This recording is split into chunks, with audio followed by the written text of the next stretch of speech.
Pemirsa, kehidupan komedian Kiwil kembali menjadi sorotan pasca mantan istrinya Rohimah menjual rumah yang dulu pernah ditinggali dan disepakati Kiwil untuk anak-anaknya bersama Rohimah. Alih-alih rumah yang punya banyak kenangan itu dihibahkan untuk anak-anaknya, namun Rohimah di luar sepengetahuan Kiwil justru sudah menjual rumah tersebut tanpa mengetahui harga jual terakhir. Kiwil sempat kaget mendengar hal tersebut lantaran tiba-tiba saja kedua anak Kiwil, Nanda dan Awil, didampingi notaris menyambangi kediamannya bersama Fenty di Bandung untuk meminta tanda tangan Kiwil terkait syarat persetujuan penjualan rumah. Ya alhamdulillah kan seperti yang kemarin-kemarin yang masalah rumah, intinya si Nanda dan Awil ini datang untuk minta tanda tangan persetujuan dari bapaknya gitu loh. Karena takut nanti ujung-ujungnya itu ada hak yang bersama gitu. Nah untuk mengantisipasi itu mintalah tanda tangan dari saya persetujuan begitu supaya nanti di belakang hari nggak ada masalah, itu aja intinya sih. Ya nggak masalah, sebenarnya nggak masalah karena pada dasarnya dari dulu kan sudah saya bilang gitu, semua harta penghasilan yang udah saya berikan kepada istri saya ya milik istri saya gitu. Awil cuma nelfon doang, cuma kalau malam emang satu hari sebelumnya Pak, habis sholat tahajud emang sih beberapa seminggu lah gue ngimpin si Awil kan. Dari malam itu nggak nyangka kaget bisa datang ketemu, alhamdulillah ya kangen-kangenan lah sama Awil gitu. Sempet kaget gue pikir rumah gue bakal digerebek nih apa gitu ya, acara apa aduh, ketika ada lawyer pengacaranya, kemudian ada dari BPN-nya, dari notaris datang, dari notaris Bandung sama notaris Jakarta datang semua gitu. Intinya meminta tanda tangan persetujuan penjualan rumah gitu supaya nanti di belakang hari nggak ada tuntutan gitu. Karena kalau masalah tuntutan saya bilang nggak ada masalah, karena pada dasarnya dari dulu saya bilang saya dalam konsep berumah tangga, setiap penghasilan yang saya dapat itu sudah hak istri, tinggal bagaimana dikelolanya yang baik gitu. Kalau dijual berapa?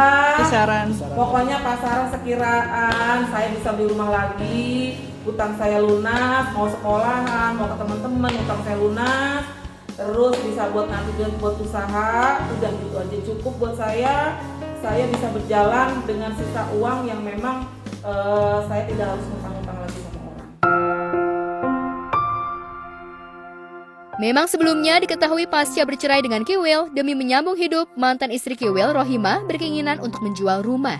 Upaya menjual rumah tersebut juga kabarnya dilakukan Rohimah untuk memenuhi kebutuhan anak-anak. Ya, kemarin-kemarin ya saya tutup lubang gali lubang. Dengan kondisi saya seperti ini, makanya saya jual rumah, saya nutupin untuk semuanya.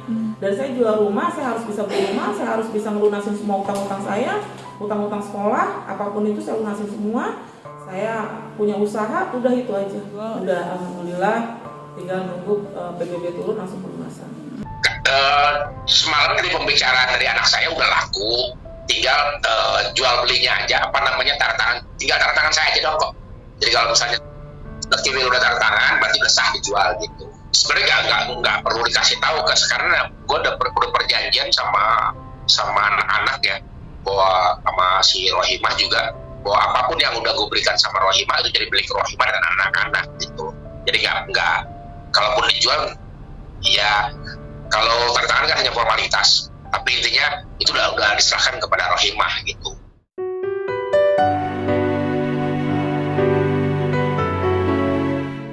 Nasi sudah menjadi bubur, hal yang sudah terjadi nampaknya tak ingin disesali Kiwil. Kiwil mengikhlaskan, terlebih kabarnya uang hasil penjualan rumah rencananya akan dibelikan rumah lagi oleh Rohimah.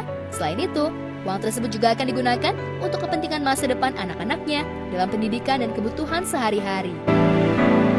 Kalau sayang ya sayang lah pastinya, tapi kalau untuk kedepannya memang harus dijual. Kalau untuk kedepannya memang harus dijual. Saya nggak bisa lama-lama tinggal di sini, gitu. Satu, ini rumah gede, belum rapi-rapi. Kondisi saya udah single parent, kapan rapinya gitu loh. Terus udah gitu, saya juga udah lelah rumah segini gedenya dengan kondisi saya seperti ini. Saya harus bebenah sendirian. Saya berpikir ya udahlah, mendingan saya pindah dengan cari rumah yang lebih kecil, rumah yang bisa memang buat saya rawat diri, nggak usah pakai bantuan orang gitu kan. Rumah yang benar-benar nyaman buat saya, benar-benar saya membuka lembaran baru, benar-benar semuanya serba baru buat saya.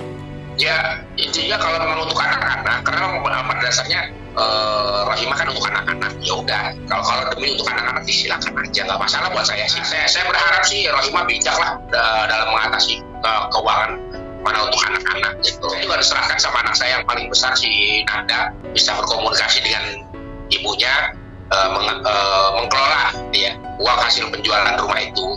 Nggak ada sama semuanya yang berhubungan dengan mantan saya itu nggak ada harta gono gini, semuanya ambil gitu. Jadi nggak ada cerita yang namanya gue tuh ribut.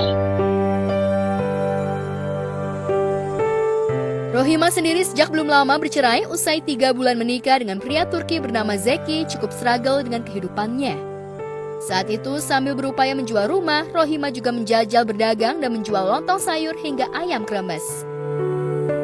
Alhamdulillah, Bunda dikasih sehat, dikasih berkah yang barokallah dari Allah. Bunda bisa buka usaha lagi walaupun gerobak Bunda sudah tidak ada karena kemarin waktu mau lebaran kurang seminggu anak-anak jual karena katanya nggak ada uang untuk lebaran. Aduh sedih banget ya, sampai segitunya ya Allah ya. Lagi nikmatin banget walaupun capek tapi minimal aku merasakan semuanya, aku bawa nikmat, aku bawa enjoy, aku bawa relax, bener-bener aku menikmati dagang ini bener-bener memang karena Allah yang pertama, terus yang kedua untuk kehidupan aku sama anak-anak, itu aja. Yang penting aku jangan sampai ngemis-ngemis sama orang, udah itu aja. Ya kalau anak-anak mau ngemis sama bapaknya ya wajar lah, itu bapaknya lah. Namun terlepas dari permasalahan jual rumah, sebagai mantan, Kiwil berusaha bersikap bijak dan memberi saran untuk Rohimah agar menggunakan uang hasil jual rumah untuk dimanfaatkan sebagai modal usaha. Ada masukan bahwa uang itu nanti akan dibelikan rumah yang lebih kecil ya, dan cukuplah buat Awil, Nanda, Dinda gitu. Jadi dan buat biaya sekolah, makan, dan buat modal usaha. Yang penting sih modal usaha.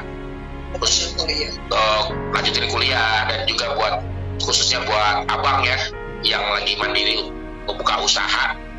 Cari ini. Jadi sekarang ini mereka harus fokus ke wirausaha aja, baik Dinda gitu. Sudah terkendali, rumah bisa dapat, rumah baru bisa dapat, utang lunas, saya punya usaha toko serba ada. Untuk ke depan sampai 3 bulan saya masih ada sisanya, untuk makan segala macam masih ada, udah itu aja.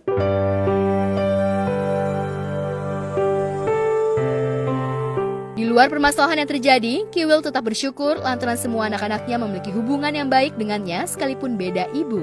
Dalam waktu dekat, Kiwil berencana akan mengumpulkan semua anak-anaknya untuk bisa berlibur bersama sekaligus mempererat tali persaudaraan anak-anaknya. Dari pihak istri mau juga tahun depan tahun ini ya, mau ada jalan-jalan lah, semuanya dikumpulin. Itu juga kalau didoain, diizinin sama emak-emaknya semua, saya mau ngambil anak-anak saya semua untuk liburan gitu. Ya apa ya, hampir sama kayak inilah sinetron Meteor Garden lah, romantis banget gitu. Pokoknya kita nangis-nangisan lah, karena gue juga orangnya tahu kalau urusan anak melo banget, dan emang gue tumpahin semua rasa kerinduan gue sama anak-anak gitu loh. Jadi kalau gue anak-anak gue datang ke sini ketemu sama ibunya kan, ibu sambungnya pelukan sama kangen-kangenan. Bahkan di sini anak-anak gue juga sama open gitu, sayang gitu, perhatian gitu. Ya kayak gitu aja. Teteh juga, istri saya juga nggak boleh beda-bedain mana anak saya sama anak ini gitu loh. Mau anaknya dia, saya juga gitu sama anaknya, mau begitu seperti anak saya sendiri gitu. Khususnya buat anak-anak saya, Nanda, Dinda, Awil, Reza, ya, Rifki, Mesya, Al-Khalifi, Aura, Ringgi, sama Pencil. Sebagai bapak, orang tua, satu prinsipnya, meminta kepada anak-anak semua, jadilah anak-anak yang baik. Belajarlah jadi orang baik. Orang tua seperti papa ini ya sama ayah ini hanya berharap itu saja, nggak mau muluk-muluk. Nggak perlu kamu kaya, nggak perlu kamu cerdas, nggak perlu kamu pintar, nggak perlu kamu sukses ya. Yang penting kamu jadi orang baik.